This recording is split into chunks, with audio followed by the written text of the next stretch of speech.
Kia ora, everybody. So good.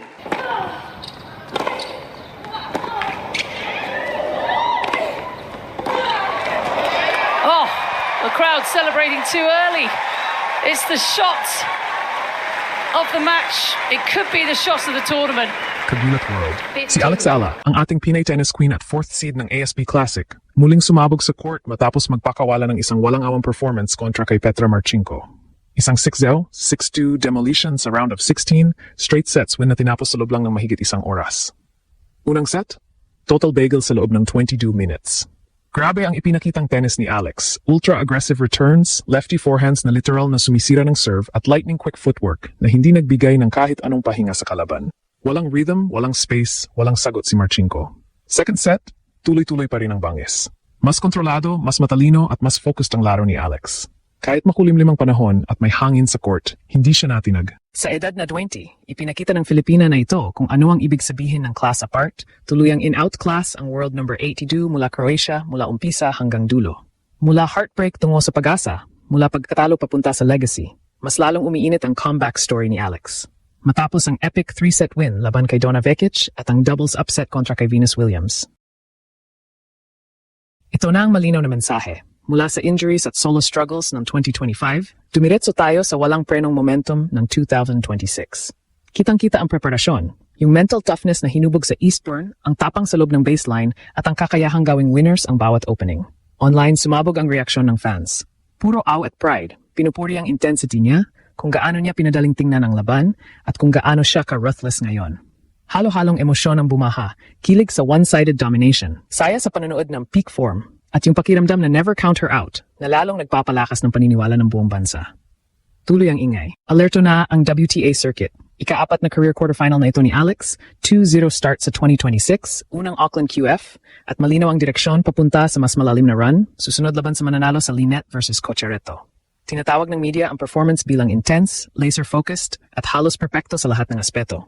Ibinabalik muli ang Philippine tennis sa global spotlight. Pati casual fans, mas lalong nahumaling sa kanyang youth power at generational rise.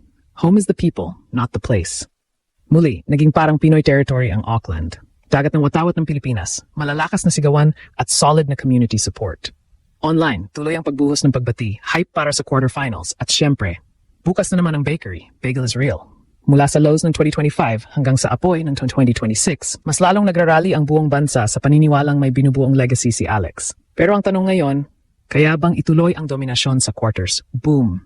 Muling nagliyab ang Auckland courts matapos magpakawala ng total domination si Alex Ala, ang ating Pinay tennis powerhouse at 4th seed ng ASB Classic. Sa round of 16 kontra kay Petra Marchenko, world number 82 mula Croatia, walang awang ipinakita ni Alex ang kanyang puwersa sa isang 6-0, 6-2 straight set sweep na tinapos sa loob lang ng mahigit isang oras. Sa unang set, isang devastating bagel sa loob ng 22 minutes ang kanyang ibinigay.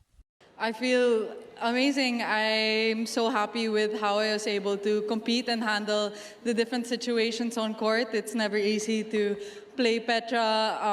She's obviously a very good player, and she's been doing really well. So I'm happy with how I played and how I handled it. Yeah.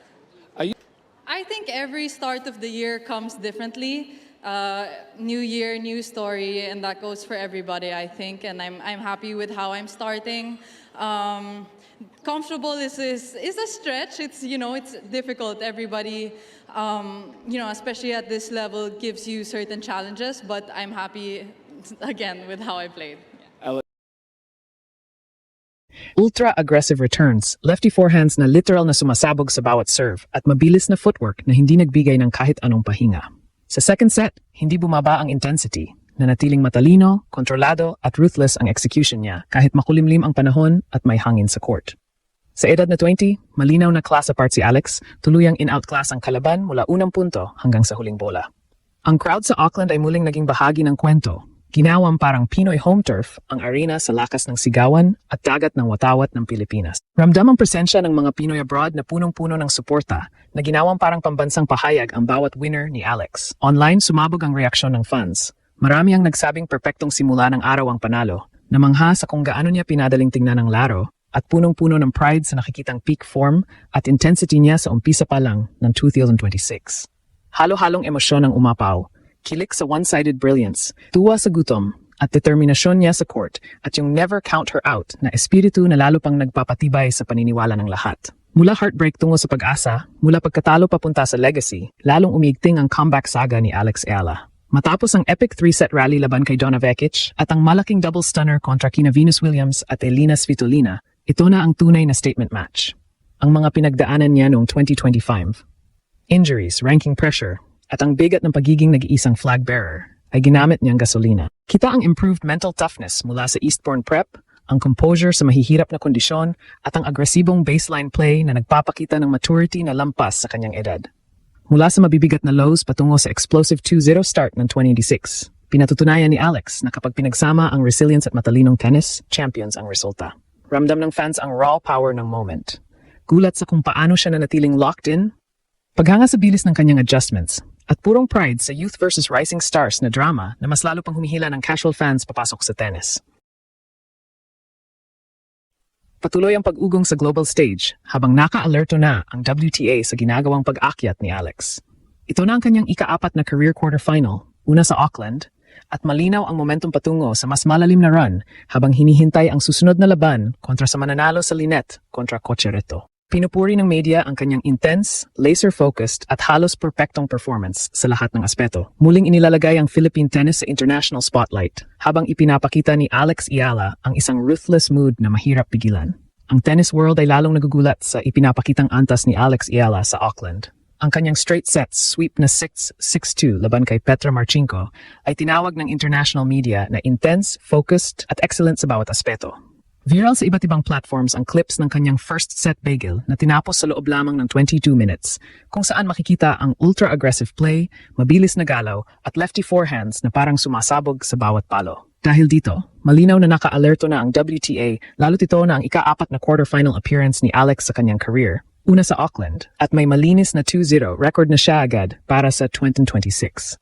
Unti-unti pang umaangat ang kanyang ranking habang buo ang momentum patungo sa mas malalim na run. Kasunod ang quarterfinals laban sa mananalo sa pagitan ni Linette at Cochereto. Mas lalo ring nahuhumaling ang casual fans dahil sa kanyang matalino at ruthless na tennis na parang effortless kahit mahangin ang kondisyon.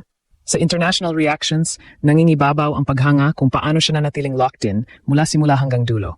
In-out class ang isang solid na kalaban at ipinakitang nasa peak form na siya agad sa umpisa ng taon. Dahilan para umingay ang usapan tungkol sa kanyang youth power at generational rise.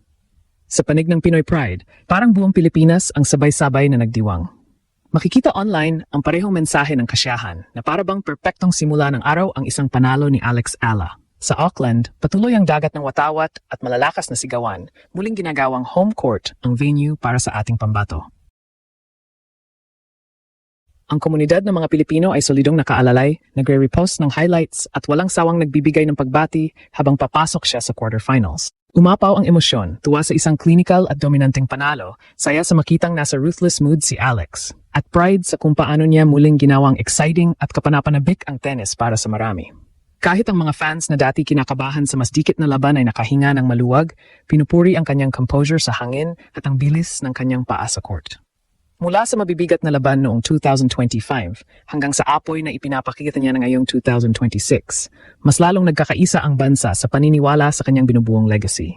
Sa kanyang post-match remarks, makikita pa rin ang klase at humility ni Alex habang inamin niyang masaya siya sa naging laban at binigyang respeto ang galing ng kanyang kalaban. Pitpit niya ngayon ang momentum papasok sa quarterfinals. May sapat na pahinga matapos ma-postpone ang doubles at handang ituloy ang dominasyon habang ang buong mundo ay nanonood.